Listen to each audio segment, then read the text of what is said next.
Shalom, shalom, shalom, bien-aimés du Seigneur, nous bénissons notre Dieu qui est Père, Fils et Saint-Esprit pour la grâce qui nous accorde donc d'être dans sa présence, pour l'adorer en esprit, en vérité, pour écouter encore sa parole. C'est une grande bénédiction et je prie dans le nom de Jésus pour nous tous et pour nous toutes que le Seigneur dans sa grâce nous permette donc d'avoir un cœur, des cœurs ouverts, que nous puissions comprendre sa parole, que nous puissions recevoir sa parole, que nous puissions mettre en pratique sa parole, afin de porter donc de nombreux fruits pour la gloire de son nom. Amen. Donc, mon frère, ma soeur, c'est une bénédiction d'être dans la présence de Dieu et de pouvoir écouter ou recevoir donc la semence qui est la parole de Dieu afin de marcher selon la volonté du Seigneur. Amen. Et nous continuons donc sur le thème de la restauration qui est le thème de l'année. Et le Saint-Esprit, dans sa grâce, nous conduit pas à pas à comprendre ce thème-là et à comprendre ses implications. Donc, nous sommes justement sur le sujet donc, concernant les implications de la restauration. Une fois que le Seigneur m'a restauré, alléluia, que dois-je faire? Donc, ce sont véritablement les implications de la restauration. Et le dimanche passé, le Saint-Esprit nous avait enseigné justement sur l'une de ces implications, à savoir le fait que une fois que nous sommes restaurés, ce qui est de notre responsabilité, c'est de nous assurer d'être remplis de la parole de Dieu, c'est de nous assurer donc de nous remplir donc de l'Esprit de Dieu. Amen. Et, alléluia, si tu n'as pas encore écouté ce message-là, mon frère, ma soeur, je t'invite à le faire. Le Seigneur te fera beaucoup de bien au travers de sa parole. Amen. Nous continuons donc ce dimanche avec un nouveau thème, tu peux le noter. Les implications de la restauration, de point, vivre dans la sanctification. Les implications de la restauration, vivre dans la sanctification. Et pour ce faire, nous allons nous appuyer sur Jean chapitre 5, verset 14. Jean 5, 14. Alors, qu'est-ce qu'il dit là-bas? C'est notre Seigneur Jésus-Christ qui parle. Il dit, après cela, Jésus le trouva dans le temple et lui dit, voici, tu as retrouvé la santé, ne pêche plus, de peur qu'il ne t'arrive quelque chose de pire. Je répète, après cela, Jésus le trouva dans le temple et lui dit, voici, tu as retrouvé la santé, ne pêche plus, de peur qu'il ne t'arrive quelque chose de pire. Alléluia.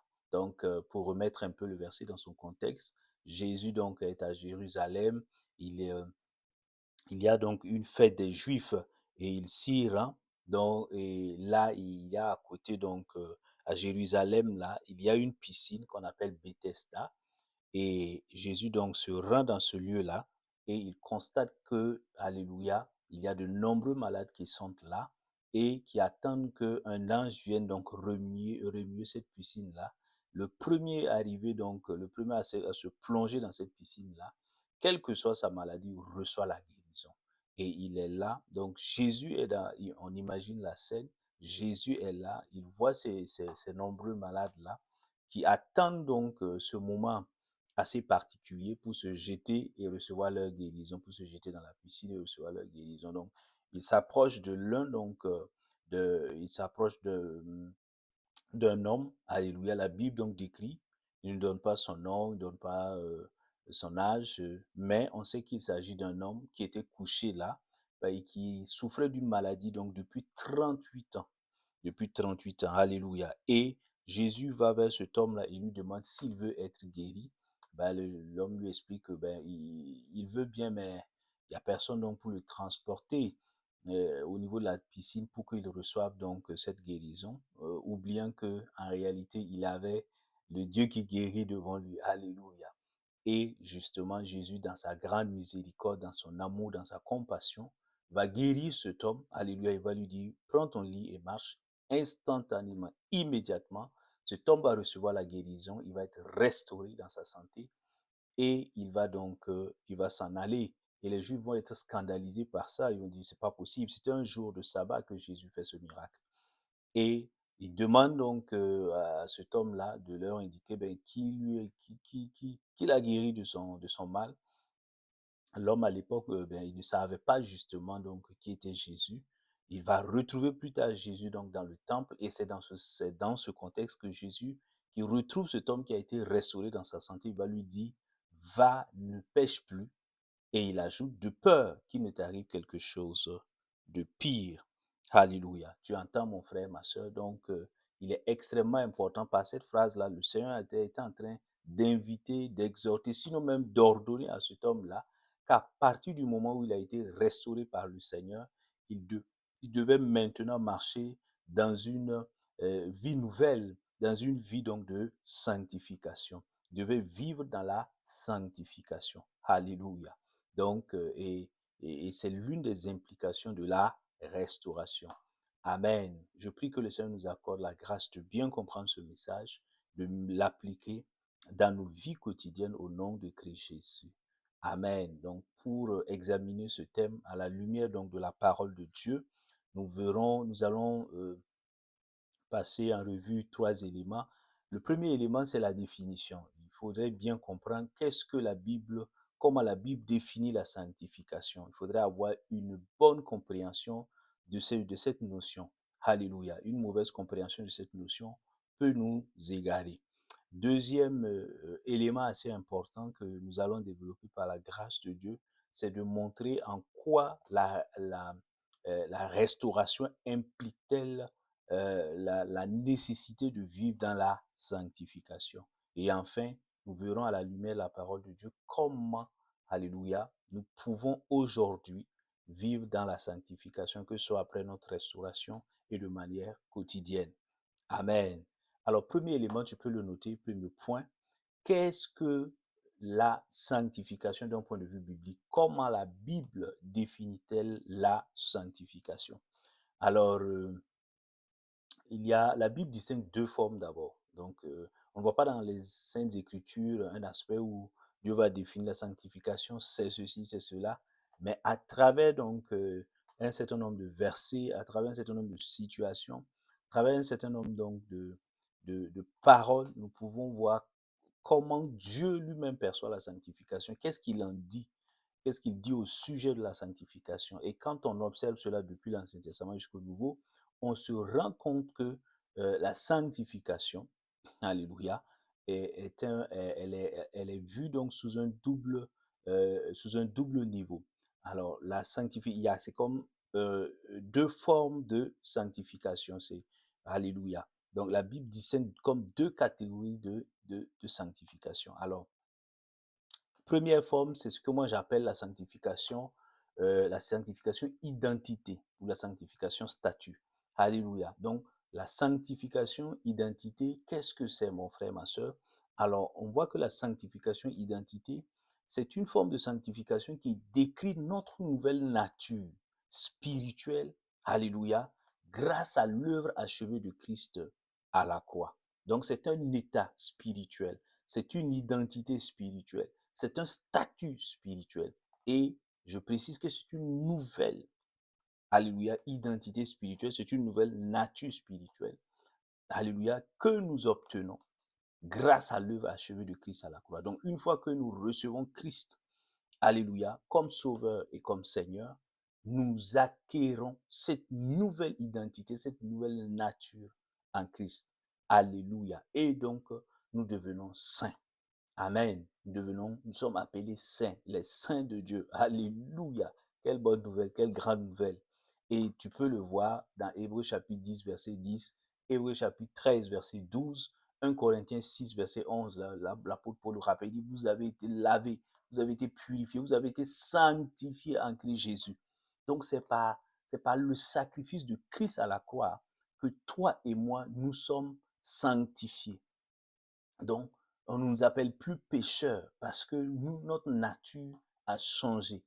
Nous, en croyant simplement en Christ, en venant à Christ, alléluia, et en le suivant comme ses disciples, nous avons reçu, alléluia, dans cette grâce de recevoir le salut-là, nous sommes devenus saints. Quelle grande nouvelle, quelle bonne nouvelle. Et cela ne dépend pas de nos œuvres, cela ne dépend, comme dans l'Ancien Testament, il fallait respecter la loi de Moïse, pour être saint. Non. Ici, dans la nouvelle alliance en Christ Jésus, le simple fait de croire en Christ et de marcher avec le Seigneur, cela nous donne d'être des saints de Dieu. Dieu nous appelle ses saints. Alléluia. Quelle bonne nouvelle. Donc, je prie que tu ne te regardes plus comme un pécheur, comme une pécheresse. Pourquoi? Parce que Dieu dit que tu es sanctifié en Christ Jésus, toi qui as cru en Christ Jésus. Amen.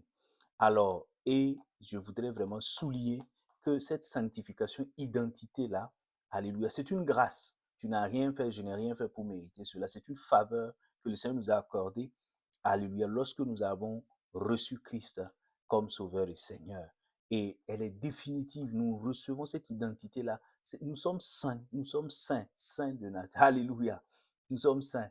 Donc, et ça, c'est éternel, c'est définitif comme statut. Et enfin, comme troisième caractéristique de cette sanctification identité, c'est que elle est donnée par, c'est Dieu lui-même qui donne cela. Alléluia. C'est le Seigneur Jésus-Christ qui nous donne ce statut-là, qui nous confère cette identité, qui nous attribue cette identité. C'est extraordinaire.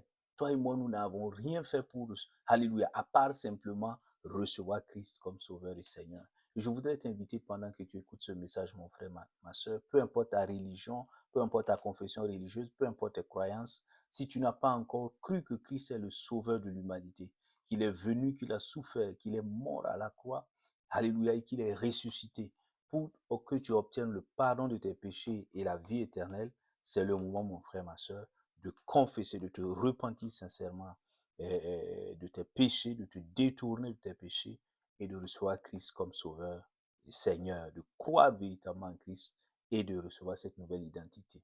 Alléluia. Et la deuxième catégorie, la deuxième grande forme de sanctification, c'est ce que j'appelle la sanctification processus. Alléluia. Donc, c'est la sanctification qui est comme un processus. Et là, cette sanctification, elle décrit notre responsabilité en tant qu'enfant de Dieu de marcher selon les voies du Seigneur. Alléluia. De marcher selon les valeurs du royaume de Dieu. Parce que lorsque tu crois en Christ, tu deviens maintenant un citoyen, des saints du royaume de Dieu, un citoyen du royaume de Dieu. Alléluia. Et donc Dieu est le roi. Alléluia. Christ est le roi. Et ce royaume-là, dans ce royaume, il y a des valeurs. Les membres de ce royaume-là marchent avec des valeurs bien claires, bien identifiées dans la parole de Dieu. Amen. Et donc, cette sanctification processus-là décrit notre responsabilité de marcher donc selon les valeurs du royaume de Dieu et de refléter l'image, alléluia, de Christ et de refléter l'image donc de notre Seigneur Jésus-Christ.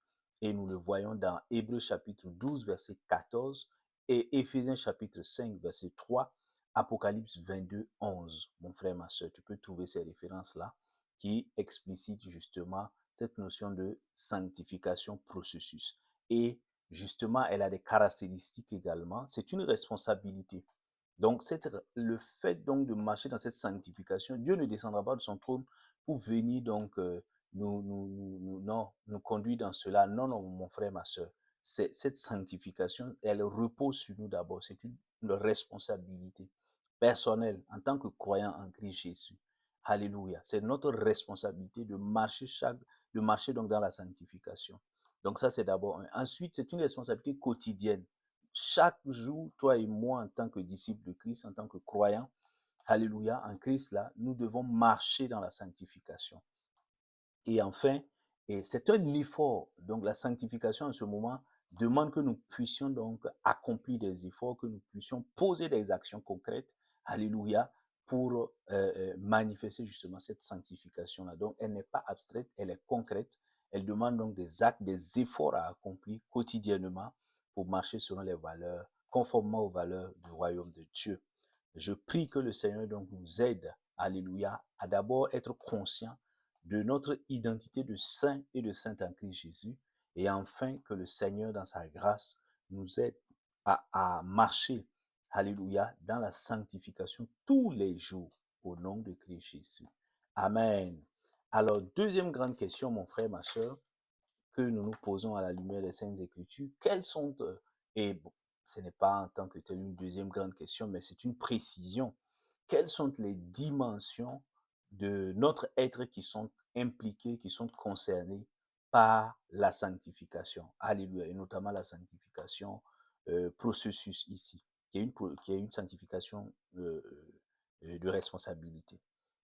Alors, il y a trois dimensions. Allez, nous le voyons dans 1 Thessaloniciens chapitre 5, verset 23, où l'apôtre Paul explique justement que Dieu donc, Dieu donc va nous aider, alléluia, à marcher dans cette sanctification au niveau de notre triple dimension de notre être, à savoir le corps, l'âme et l'esprit. Donc, la sanctification, lorsqu'on parle de sanctification ici, il faut voir les trois dimensions. Alléluia. Il faut voir les trois dimensions de notre être. Premièrement, le corps. Donc, nous devons marcher dans la sainteté. Notre corps doit être sanctifié tous les jours. Alléluia. Nous devons sanctifier notre corps tous les jours. Et nous le voyons dans 1 Thessaloniciens 5, 23, Romains 6, 13, Alléluia, Jacques 3, verset 6. Et le corps a ses membres. Il y a donc la tête, les bras, les mains, les pieds. Alléluia. Donc, et Paul attire notre attention, il dit, ne prenez pas vos membres, les membres de votre corps pour livrer cela à l'impureté et à l'impudicité. Voilà. Donc, cela implique, alléluia, une certaine tenue, une certaine maîtrise de notre corps. Et Jacques le rappelle dans Jacques chapitre 3, verset 6, que notre langue peut nous souiller. Alléluia. Notre langue, qui est un élément de notre corps, peut donc souiller notre corps. Donc, il faut veiller. La sanctification, nous devons sanctifier nos corps chaque jour. Nous devons marcher dans la sanctification au niveau de nos corps. Alléluia. Et deuxième élément, c'est notre âme. L'âme, c'est là où se trouvent donc les pensées, les émotions et la volonté humaine. Et la Bible donc insiste également qu'au niveau de notre âme, nous devons marcher dans la sanctification. Chaque jour, nous devons sanctifier notre âme. Alléluia. Nos pensées. Philippiens chapitre 4, verset 8 dit que tout ce qui est pur, tout ce qui est aimable, etc., soit l'objet de vos pensées. Donc, il insiste sur la pureté de nos pensées. Amen. Donc, chaque jour, tu dois, nous devons sanctifier nos pensées, veiller à ce que nos pensées soient pures. Il nous dit également dans Éphésiens, au niveau de nos Éphésiens chapitre 4, verset 31, que nos émotions, nos sentiments doivent être sanctifiés. Alléluia. Nous ne devons pas laisser des sentiments négatifs nous dominer chaque jour. Non, non, non, mon frère, ma soeur. Nous devons veiller à ce que donc il y ait, et Paul le dit, alléluia, dans Éphésiens chapitre 4 là, verset 31, il dit, ben, il cite quelques émotions négatives, pardon, qui ne devraient pas dominer donc dans notre cœur. Il dit que toute amertume, animosité, colère, clameur, calomnie, ainsi que toute méchanceté soit ôtée du milieu de vous. Tu entends? Donc, je dois m'assurer que ces sentiments négatifs-là ne dominent pas dans mon cœur, que bien au contraire, ce sont donc les valeurs du royaume, l'amour, la bonté, la douceur, la patience, etc. Là, alléluia, et ces sentiments-là, alléluia, qui abondent au niveau donc de mes émotions. Est-ce que tu comprends, mon frère, ma soeur? Et enfin, la Bible attire notre attention sur le fait que notre esprit également a besoin d'être sanctifié chaque jour. Alléluia, notre esprit. Amen. Et la Bible attire notre attention sur le fait que certains éléments peuvent souiller notre esprit. Il dit que l'idolâtrie peut souiller notre esprit. Alléluia, il le dit dans Actes chapitre 15, verset 20. Donc, il dit, mais les souillures des idoles. Donc, le fait donc d'adorer une idole ou bien d'être dans la cupidité, parce que la Bible dit que la cupidité est une forme d'idolâtrie. L'amour de l'argent, tu es tellement l'argent que tu es prêt à tout pour l'argent, c'est une idolâtrie qui souille donc ton esprit. Et donc la Bible donc attire notre attention sur le fait que chaque jour, nous devons veiller à ce que notre esprit ne soit pas souillé, mais qu'elle puisse être purifiée et sanctifiée. Alléluia.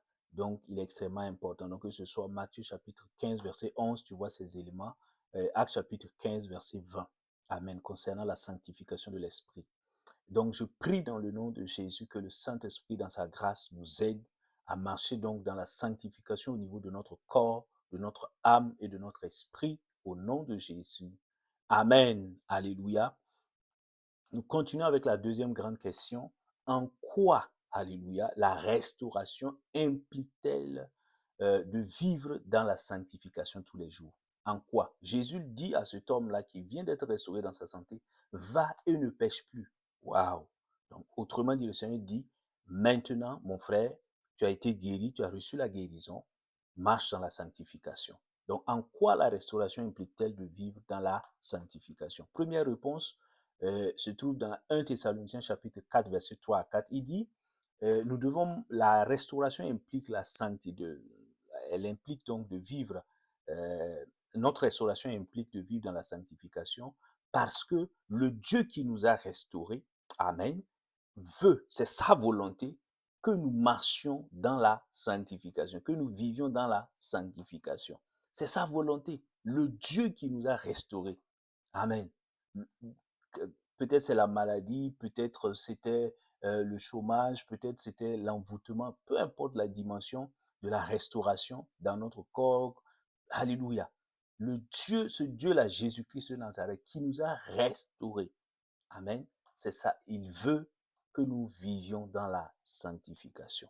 Et nous voyons cela dans 1 Thessaloniciens chapitre 4, verset 3 à 4. Il dit, mais ce que Dieu veut, ce n'est pas que nous marchions dans l'impureté. Ce qu'il veut, c'est que nous marchions dans la sanctification. Il est dit de manière très claire. Paul le dit de manière très claire donc aux chrétiens donc de Thessalonique. Deuxième réponse, la Bible se trouve dans Hébreux chapitre 12, verset 14, que tu connais très bien, dit rechercher la sanctification sans laquelle nul ne verra le Seigneur. Alors, donc ici, cette raison, elle peut être formulée comme suit. Dieu veut que nous puissions donc, la restauration implique que nous marchions, que nous vivions dans la sanctification, parce que après ma restauration, je dois marcher et je dois communier avec le Seigneur. Or, sans une vie de sanctification, la marche et la communion avec le Seigneur deviennent impossibles. Alléluia, parce que Dieu est un Dieu saint. Notre Dieu, le Dieu qui nous a restaurés, c'est un Dieu saint, c'est un Père qui est saint. Et donc, nous ne pouvons pas, une fois restaurés, nous sommes appelés à marcher tous les jours avec ce Dieu-là. Nous sommes appelés chaque jour à entrer en relation avec ce Dieu-là, à communier avec lui.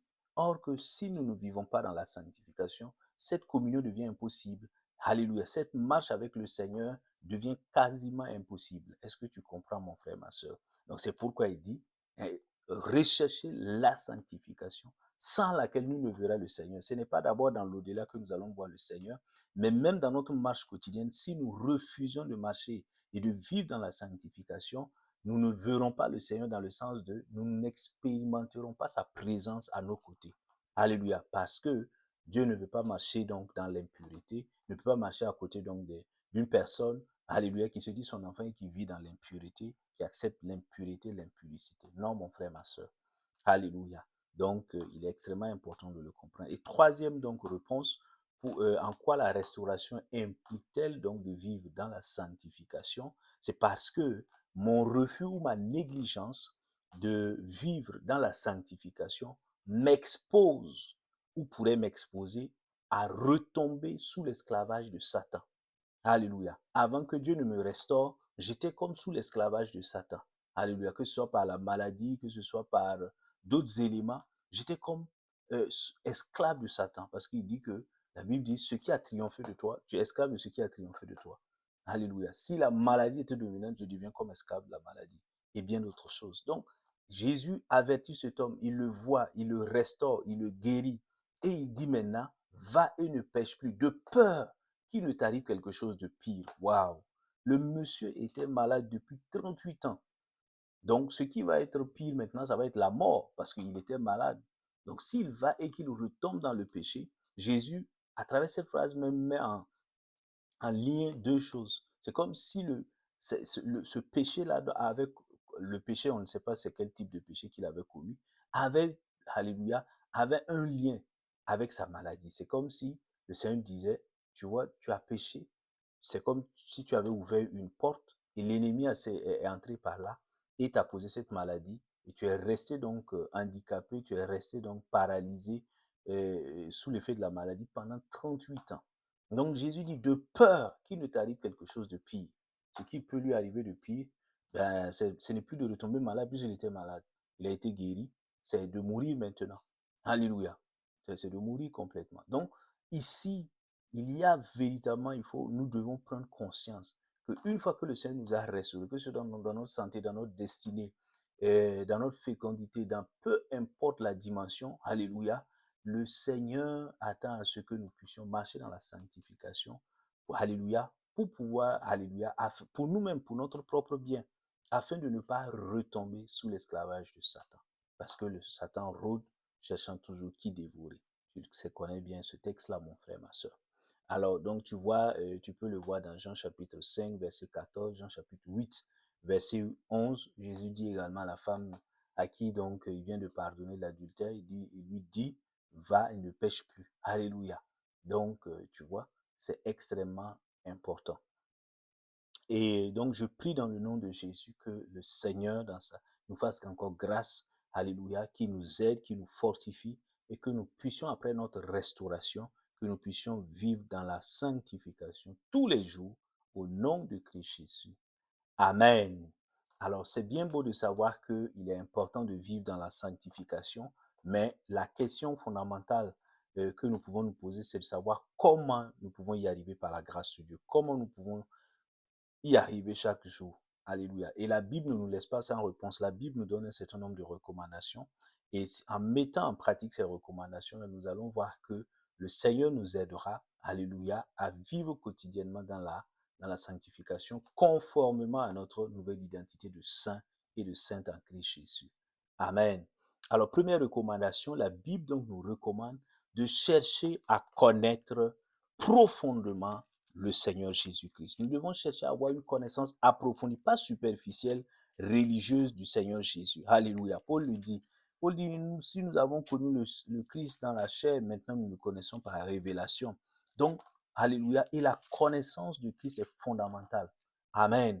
Lorsque souvent nous sommes dans les souillures parce que nous n'avons pas encore atteint cette dimension où nous connaissons profondément le Seigneur Jésus-Christ. Nous lisons dans 2 Pierre chapitre 2, 2 Pierre chapitre 2, verset donc 20. Qu'est-ce qu'il dit? Il dit, en effet, si après s'être retiré des souillures du monde par la connaissance du Seigneur et Sauveur Jésus-Christ, ils s'y engagent de nouveau et sont vaincus par elle, leur dernière condition est pire que la première. Je m'arrête à la première proposition. Il dit, si après s'être retiré des souillures du monde, par quoi? Par la connaissance du Seigneur et du Sauveur Jésus-Christ. Donc, ils ont pu se retirer des souillures de ce monde grâce à la connaissance approfondie, la relation profonde qu'ils avaient avec le Seigneur. Donc, ils sont arrivés à un niveau de révélation avancé. Alléluia. Qu'ils ont et que ces personnes-là avaient donc du Seigneur et ça les a aidés justement à rompre, alléluia, tout lien avec les souillures. Il dit les souillures du monde. Alléluia. Donc, comme quoi le monde a son propre système de souillures, du corps, de l'âme et de l'esprit.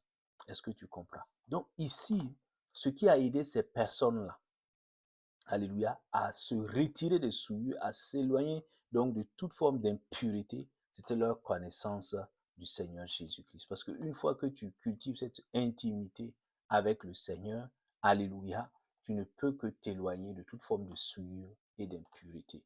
Parce que tu vas encore, tu vas être encore beaucoup plus sensible à la dimension, donc, à la nature donc, de sainteté qui caractérise le Seigneur Jésus. Alléluia. C'est le Dieu saint. Le Dieu saint. Est-ce que tu comprends? Tu seras encore beaucoup plus sensible à cette dimension du Seigneur. Amen. Et donc, est-ce que toi et moi, nous cherchons aujourd'hui, amen, la question qui se pose, est-ce que toi aujourd'hui, moi, est-ce que nous cherchons sérieusement à connaître le Seigneur? Comme Paul dit, je regarde tout comme de la boue à cause de l'excellence de la connaissance du Seigneur Jésus-Christ. Est-ce que toi et moi, nous n'avons pas à cause des difficultés, des épreuves, des combats, de l'adversité, est-ce que nous n'avons pas reculé dans notre quête du Seigneur Jésus-Christ? Le fait de chercher le Seigneur, pas pour les bénédictions, mais pour le connaître lui-même. Alléluia. Pour l'aimer tel qu'il est, pour savoir, oh Seigneur, je veux te connaître davantage. Alléluia. Je prie que le Seigneur nous fasse grâce. Deuxième recommandation, la Bible donc nous encourage à être conscients, alléluia, de notre identité de saint en Christ. Alléluia. Donc, et nous le voyons dans Éphésiens, mon frère, ma soeur. Je lis rapidement le passage et nous allons avancer par la grâce de Dieu. Il dit Éphésiens chapitre 5 là, Éphésiens chapitre 5 verset 3 à 4. je lis rapidement. Donc, nous devons être conscients de notre identité de saint en Christ. Puisque Christ, après son sacrifice à la croix, nous a rendus saints. C'est lui dans ce qui nous a fait cette grâce-là. Nous devons être conscients de notre nouvelle identité. Et il le dit, Paul le dit donc aux chrétiens d'Éphèse, il dit que l'inconduite, toute forme d'impurité ou la cupidité ne soit pas même mentionnée parmi vous, comme il convient à des saints. Pas de grossièreté, pas de propos insensés, pas de bouffonnerie. Cela est malséant, mais plutôt des actions de grâce. Alléluia. Tu entends, mon frère, ma soeur? Et le mot ici qu'il convient de souligner, l'expression, c'est comme il convient à des saints. Oui. Donc, nous sommes saints, c'est notre nouvelle identité. C'est normal que nous. Donc, la conséquence qui va, c'est que nous, justement, nous devons nous comporter comme des saints. Donc, il ne doit pas avoir donc d'inconduite, d'impureté, de cupidité parmi nous. Il ne doit pas avoir de grossièreté. Nous parlons donc, nous avons un type de langage grossier et des propos insensés. Non. Ça, c'est la nature donc, de quelqu'un qui n'est pas saint, de quelqu'un qui n'est pas saint du tout. Alléluia. Il dit, comme il convient à des saints. Jésus-Christ vous a sanctifié, donc comportez-vous comme tel. Amen. Donc si nous prenons conscience que Christ c'est par son sacrifice à la croix, il a versé son sang pour que nous devenions saints, tous les jours nous devons nous rappeler de cela et nous devons nous souvenir de cela et marcher donc dans cette sanctification. Troisième recommandation extrêmement importante, la Bible nous encourage à nous attacher à la parole de Jésus-Christ de Nazareth. Et alléluia. Jean chapitre 17, verset 17, le Seigneur le dit clairement, il dit, alléluia, Jean chapitre dans sa prière sacerdotale. Donc Jean 17, verset 17, là, il dit, c'est Jésus qui prie son Père, il dit, sanctifie-les par la vérité, ta parole est la vérité. Donc autrement dit, sanctifie-les par ta parole. Donc la parole de Dieu, lorsque nous commençons à l'étudier, à méditer la parole de jour et nuit, quotidiennement, cette parole-là va influencer nos pensées, elle va influencer nos actions, elle va influencer notre conduite, elle va influencer nos sentiments, nos émotions. Alléluia.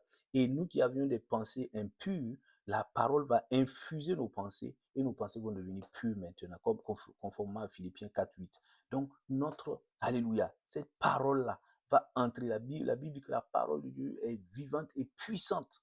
Alléluia, pour séparer Joël et Mointure. Donc, pour nous séparer de toute souillure. Est-ce que tu comprends? Et nous rapprocher du Dieu qui est saint. Donc, nous pensons, plus nous méditons la parole, plus nous étudions la parole, cette parole-là commence à nous influencer, à pénétrer en nous. Alléluia. Et à nous transformer de la même manière que on peut voir la parole comme de l'eau. Alléluia. Qui va venir donc nettoyer si, comme un endroit crasseux, plus nous mettons l'eau, plus nous mettons là, alléluia, avec donc les désinfecteurs qui vont avec, nous allons voir que la surface qui était crasseuse là va redevenir toute propre. Donc la parole de Dieu a cet effet-là également. Elle va commencer, plus nous l'étudions, nous la méditons, alléluia, elle va remplacer, elle va influencer nos pensées, chasser donc les pensées impures et mettre donc des pensées pures en nous, alléluia. Et nous allons voir également, elle va influencer, nous qui avions des émotions, des sentiments impurs là, ces sentiments-là vont disparaître et faire place justement à des sentiments purs qui glorifient le Seigneur. Et nous qui avions une conduite malhonnête, etc., qui ne glorifiait pas le Seigneur, plus nous méditons et la parole va nous transformer progressivement. Donc tu comprends. Donc ici, l'une des recommandations fortes, c'est de nous attacher à la parole de Christ qui a ce pouvoir transformateur-là. Alléluia. Et est-ce que toi et moi, nous consacrons du temps? Est-ce que nous ne passons pas plus de temps donc sur nos téléphones à scroller, plutôt que de rentrer dans cette dimension d'étude biblique, dans cette dimension donc de méditation quotidienne de la parole? Je prie que le Seigneur nous fasse grâce au nom de Jésus. Et enfin, quatrième recommandation fondamentale, la Bible donc nous exhorte fortement à pratiquer nous-mêmes une discipline personnelle. Alléluia. Nous devons nous discipliner nous-mêmes pour marcher dans la sanctification qui est un processus ici. Alléluia. Elle nécessite des efforts. Elle nécessite des efforts. C'est très important. Amen. Et un des éléments de cette discipline, c'est par exemple la séparation de toute personne, d'avec toute personne ou d'avec toute chose qui nous plongeait donc, qui nous conduisait vers le péché. Est-ce que tu comprends? Oui, Jésus nous le recommande fortement. Dans Matthieu chapitre 5, verset 29, Jésus dit, mais si ton œil, par ton œil là, est une occasion de chute, enlève cet œil-là. Alléluia, parce qu'il vaut mieux entrer dans le royaume de Dieu, boy, que de rentrer en enfer avec les deux yeux. Donc par là, Jésus ne nous invitait pas littéralement à enlever nos yeux parce que, alléluia, non.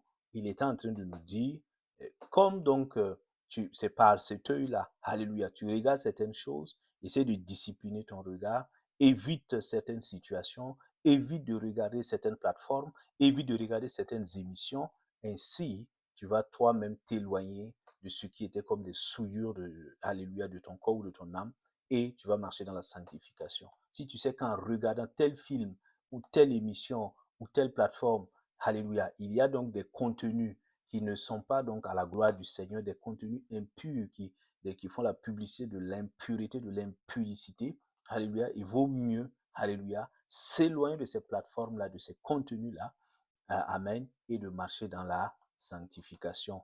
C'est tout le sens de ce verset. Amen. Et ça, c'est une discipline personnelle. Personne ne pourra venir donc le faire à ta place, ni le pasteur, ni papa bon Dieu. C'est toi qui dois prendre cette décision et marcher dans cette discipline-là. Alléluia. Et Paul dit, moi je tiens mon corps assujetti. Je traite durement mon corps afin de ne pas être rejeté après avoir prêché aux autres. Donc c'est une discipline personnelle. Amen. Et l'autre discipline également, c'est peut-être s'imposer une forme de libéralité parce que la cupidité est une idolâtrie. Donc, si tu sens dans ton corps, par exemple, que tu es tellement attaché à l'argent, que tu es prêt à tout pour l'argent, commence donc à semer en laissant le Seigneur, Saint-Esprit te diriger pour semer, pour donner, alléluia, pour faire des offrandes, pour faire des aumônes, alléluia, afin donc de ne pas rester sous l'esclavage donc de cette cupidité-là, mais d'en être délivré, d'en être restauré, alléluia, et de marcher dans la libéralité et non dans la cupidité. Et ça, c'est une discipline personnelle de décider de pouvoir donc, alléluia, donner. Amen. Donc, voici quelques éléments. Et même le jeûne également, c'est une disposition personnelle, c'est un exercice de discipline qui peut t'aider également. Alléluia. Parce que pendant que tu jeûnes, tu fais attention à ce que tu dis, tu fais attention à comment tu te conduis, parce que tu ne peux pas jeûner et puis commencer à insulter les gens, à mal te comporter. Ton jeûne n'aura aucun sens en ce moment. Alléluia. Donc, voici quelques exemples concrets, mon frère, ma soeur, que la Bible nous donne là pour nous aider à marcher dans la sanctification. Nous nous arrêtons là, mon frère, ma soeur, et je prie pour cette nouvelle semaine que le Seigneur nous garde et nous protège, que sa grâce repose sur nous, que le Seigneur donc bénisse sa nouvelle semaine, qu'il t'aide à marcher donc dans la sanctification au niveau de ton corps, de ton âme, de ton esprit, au nom de Jésus-Christ de Nazareth, que le Seigneur restaure, qu'il renouvelle tes forces, te restaure à tous égards, au nom de Jésus. Amen. Donc ta semaine, que le Seigneur bénisse ta semaine, que le Seigneur bénisse l'œuvre de tes mains, au nom de Jésus. Amen. Que sa paix soit sur toi, au nom de Christ Jésus. Amen. Shalom, shalom, shalom.